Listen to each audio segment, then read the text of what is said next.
Hi there, this is video T2 on trigonometrical ratios, and we're going to talk about sine and cosine and tangent.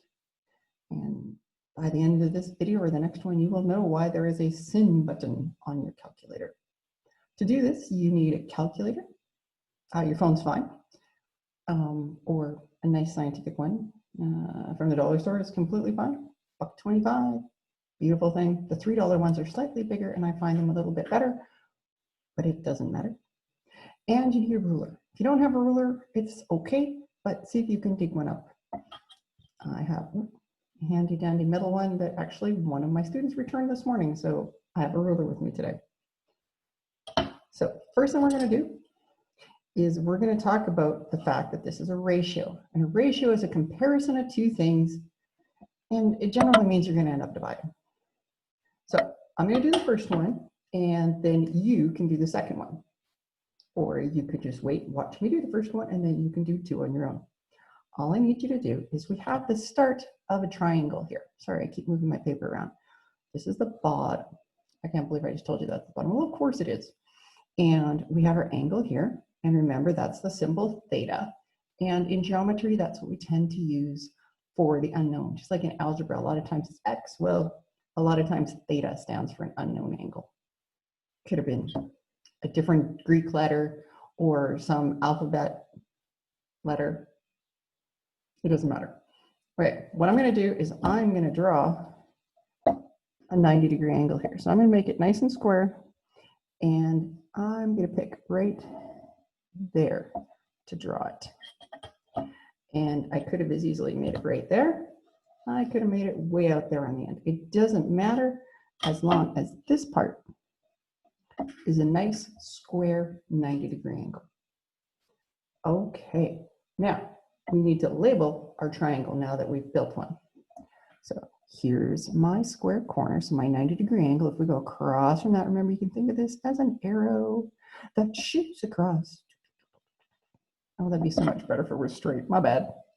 To the hypotenuse.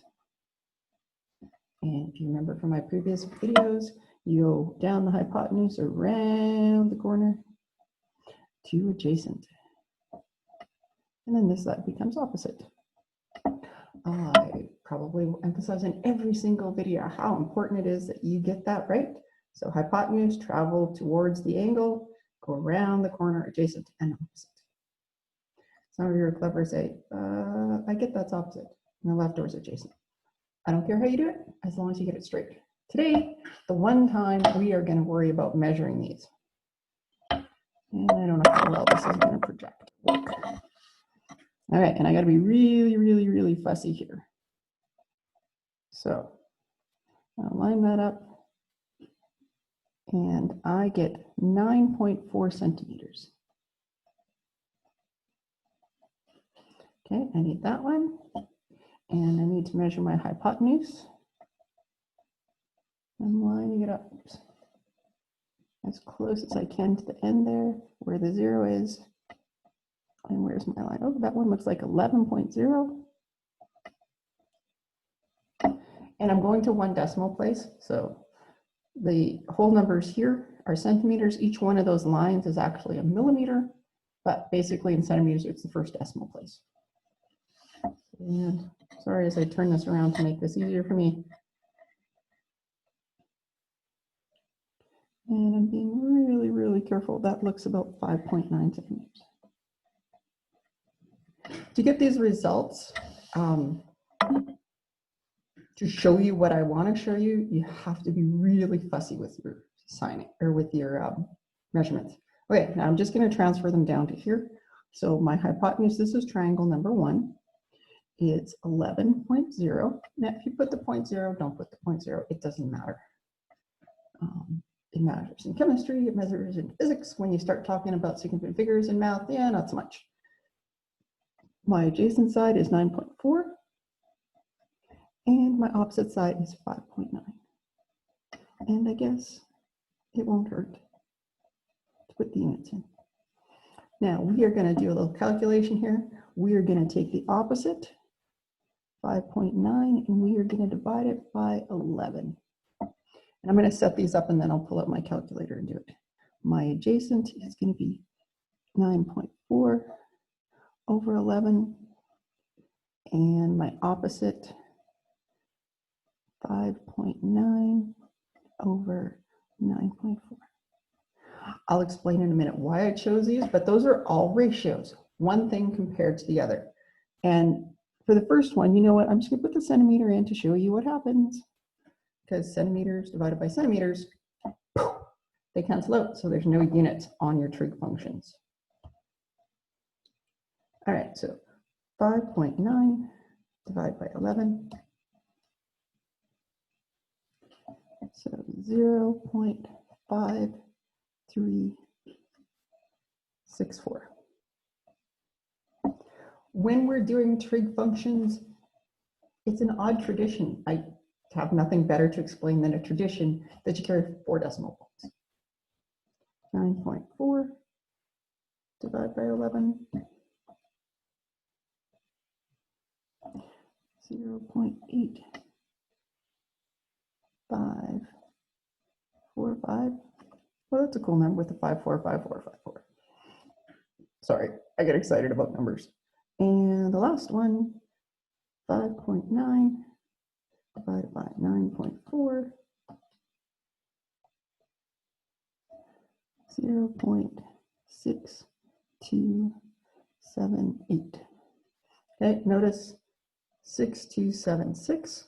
Oopsies, that should have been 77. Because I was going to say, you count the first 4 over, and then you look at the next one. So this is 5 or above, so it brings that up. But the number after 6 is 7, not 8. Oops, my bad. Okay, so right now, don't worry about those numbers. What I'm going to do next is when it gets exciting. Okay, so what I want you to do now, turn off the video, grab your own handy dandy ruler, a tape measure, if you've got a carpenter around or something like that would work. Maybe you've got a sewing measure, a plastic one from your kid's geometry set, one of those triangles. I don't know about you guys, but that was always what was left over in my house.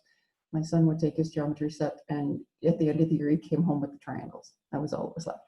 Anyway, I want you to pick your own spot and draw another line. And you can make it here, you can make it out there. I don't care where you make it, but make it nice so that it makes a nice square corner. Okay, so turn off the video and do that yourself. Put the numbers in, and you can even do the divisions. And something pretty cool should happen. And it's going to explain this whole section for you. Okay, so turn off now. I never know what to do in that point. Like, should I just turn my screen off? Should I put up a little card that says, turn video off? Anyway, yeah, I'm going to trust you did that. So I'm going to draw a line out here, kind of as far as I can go.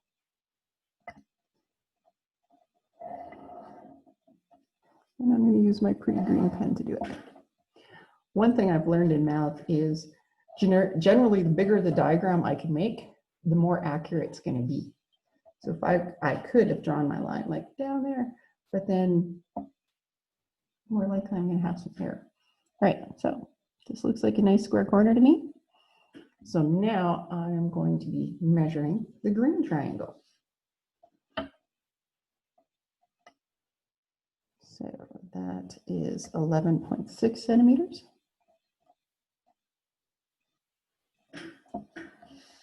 And not surprising, all these are going to be bigger than we had last time, right? Because I made a bigger triangle.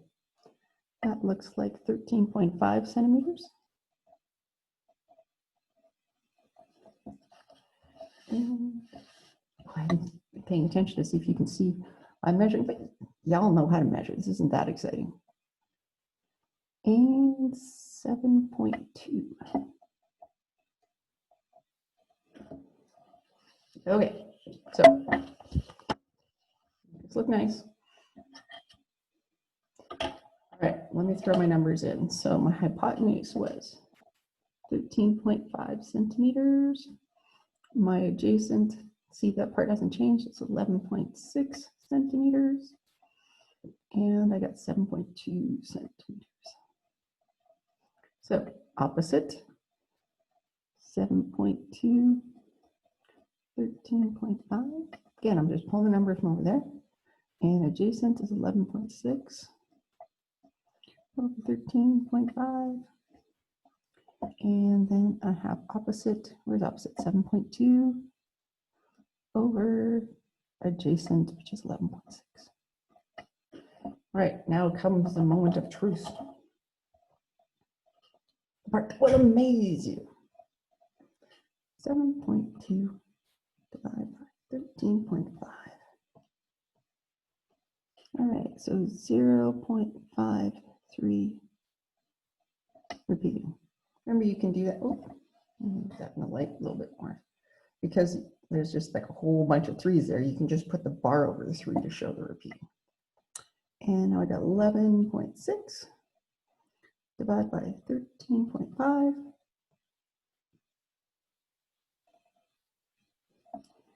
I'm going to write it down here. 0.8593 and 7.2 divided by 11.6. 0.6207. Okay. The point I wanted to make is that when you do this, look at that. The first 2 decimals are the same. First 2 decimals are the same. First 2 decimals. Okay, they're pretty darn close.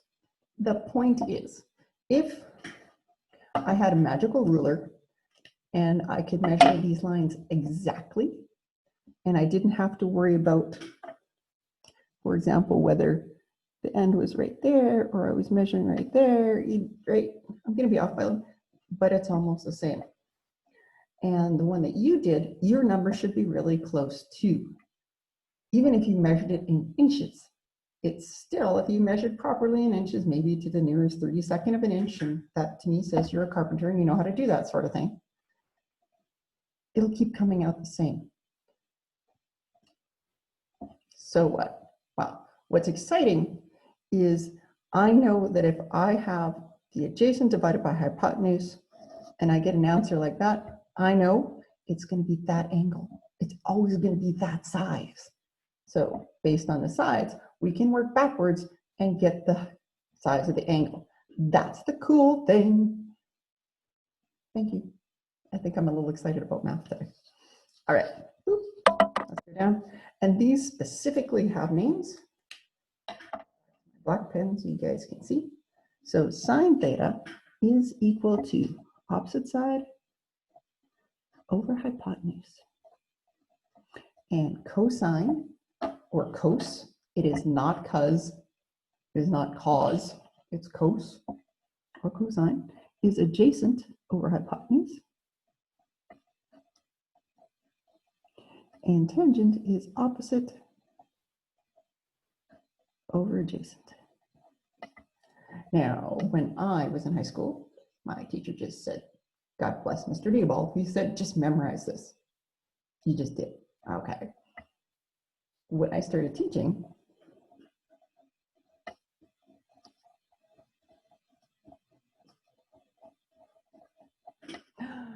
I think it was my students who taught me SOHCAHTOA. And I have, the only thing I've changed from them is I put spaces in between, because this is a really nice, okay, it's a fun word. Try it, say it out loud. SOHCAHTOA, SOHCAHTOA, whatever inflections you want to say.